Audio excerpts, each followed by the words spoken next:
And welcome to another edition of 10 Count. We are here at Hollywood Smoke in the city of Santa Monica. I'm Steve Kim for UCN Live. Joining me is Michael Montero Unboxing, and Doug Fisher, editor-in-chief of Ring TV. Gentlemen, this past Saturday night at the MGM Grand in Las Vegas, it was the farewell of Floyd Mayweather, 12-round decision over Mayweather-Berto. But Michael, here's the question. Is it really the farewell? Absolutely not. Come on, we all know what's going to happen. He's going to be back next year. I think late next year, probably next September. I'm trying to think of who the opponent will be. We'd love for it to be somebody like Triple G or even Keith Thurman, somebody like that. But sadly, I think it's going to be Pacquiao. Whoa, yeah, they're going to do Ishtar too. Yeah. It did too much business. But Doug, I know you are counting down the days from the return of Floyd Mayweather. Come on. You know, it was the first show that we did at the 10 Count. It was in a different location, but I remember saying I think it was going into the Maidana rematch. And I told you, and whoever was watching, I said, I'm never going to another Floyd Mayweather fight. I'm just done with the dude. Listen, I think he's a first ballot Hall of Famer. I think he's arguably the best fighter of his era, probably the last 20 years. You can at least make that argument. You can argue other guys, but he's in the argument right there. I'm not disparaging his legacy, but I told you, I think you and I both have seen Floyd at his best, and that was 14 years plus ago as a junior lightweight when he was actually entertaining. I haven't enjoyed watching him fight, and it doesn't really matter who the opponent is, unless he's in there against somebody who is, technically sound and has the right style and has the size and power to hurt him, like a Gennady Golovkin. We're not going to see him in an interesting fight, and it's just not worth it to be there. And honestly, with the Berto fight, it was fitting. I mean, you thought on paper, if you're a betting man, this is the one fight where you could bet, maybe Floyd's going to go out with a bang.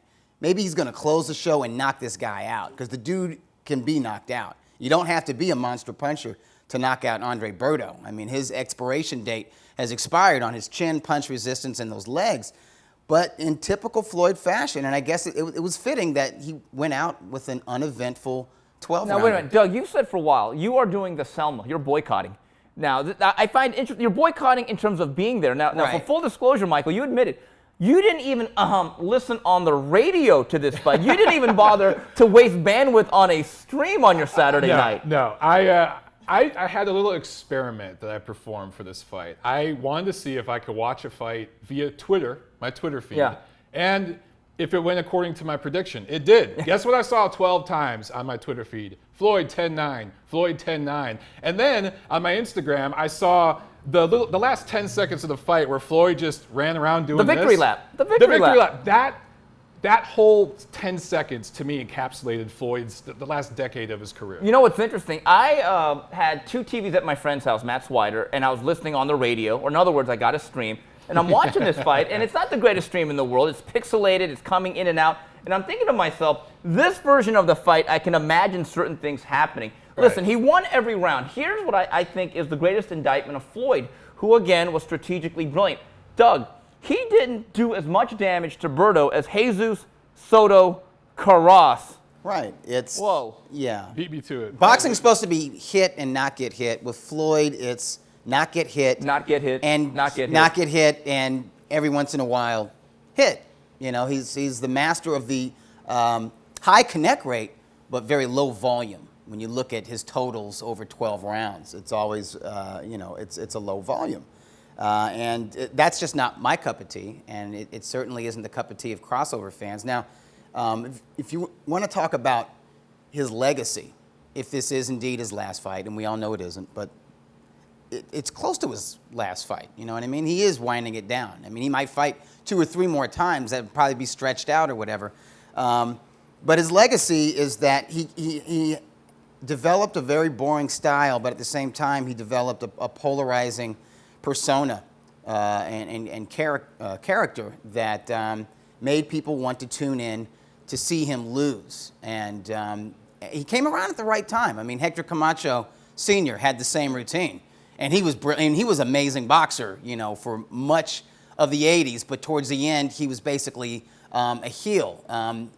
Mayweather never became the heel or the B-side. He He ascended to the A side after De La Hoya, or maybe after the Ricky Hatton fight in 2007, and he stayed there. And with the support of HBO and then Showtime and our pay-per-view structure, he's almost made $1 billion. But you know what, though? I think the expiration date is up in a sense that, Michael, thousands of tickets were discounted, comped, or given away. I think pay-per-view numbers will be really down. I don't think Showtime will even go through the charade of giving out a number. I do think that, see, one thing about Floyd, though, he has a keen sense of the public's temperature, and I think the backlash, which, again, I think should be shared responsibility with him and Manny, some reason, Floyd is getting the lion's share of the blame, so I think he's even calculating this hiatus. He knows right now the interest is so low, I got to step away for a quick second. He wore out his welcome. He wore out his welcome. You know, he built up this big thing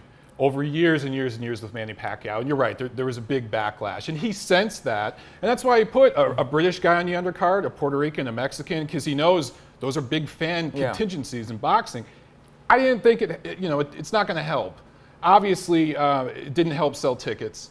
Triple G, Lemieux, Cotto, Canelo, those fights outsold Mayweather-Berto instantly, and the pay-per-view will outsell it as well. If you make the right fights happen, fans will respond. Casuals tuned in to the Mayweather-Pacquiao thing, and they were disappointed. Floyd's going to get the lion's share of that blame because he was the guy with the O, he was the guy talking the trash, and he's the guy still active. Pacquiao's kind of sitting in the background right now. Yeah, and I think the injury helped. The injury helped. Yeah. No, him being out of pocket, off the radar, I think really helps. And one last thing before we wrap it up. 49-0. I'm getting sick of this. Guys, this is not like 3,000 hits in baseball. I don't understand why 49-0 has become like this hurdle, like Mount Everest, as soon as you climb it. There have been other records that have been better, but 49-0, this is where I give Floyd Mayweather credit. He is exploiting the dumbing down of America because it's become this mark where if you're 49-0 and you match Marciano, who's not even considered the greatest heavyweight. Exactly. When did 49-0 become this mythical figure? I don't know. I really don't. I don't understand it. I don't understand it.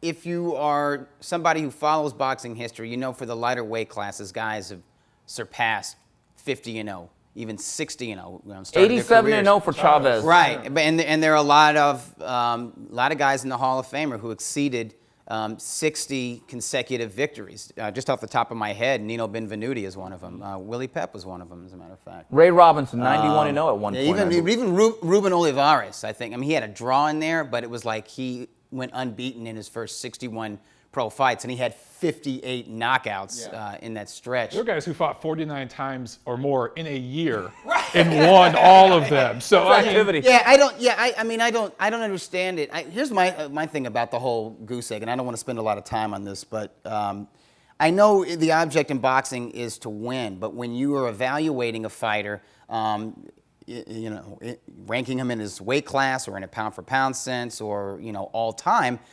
You take into consideration who he fought, when he fought them, and how he fought them. And how he fought them. What happened? What transpired during that fight? So, when people say, well, Ali had losses, it's like, yeah, who did he lose to? Yeah. And how old was he at the time? And you got this stuff has to you have to take that into consideration. And there's just a lot of guys that people don't even talk about. Kid Chocolate, the original Kid Chocolate. Not talking about this guy, who's fighting at 180 pounds. Yeah, more on that later. The light heavyweight. No, but I mean, Kid Chocolate he won 132 fights. He had 10 losses.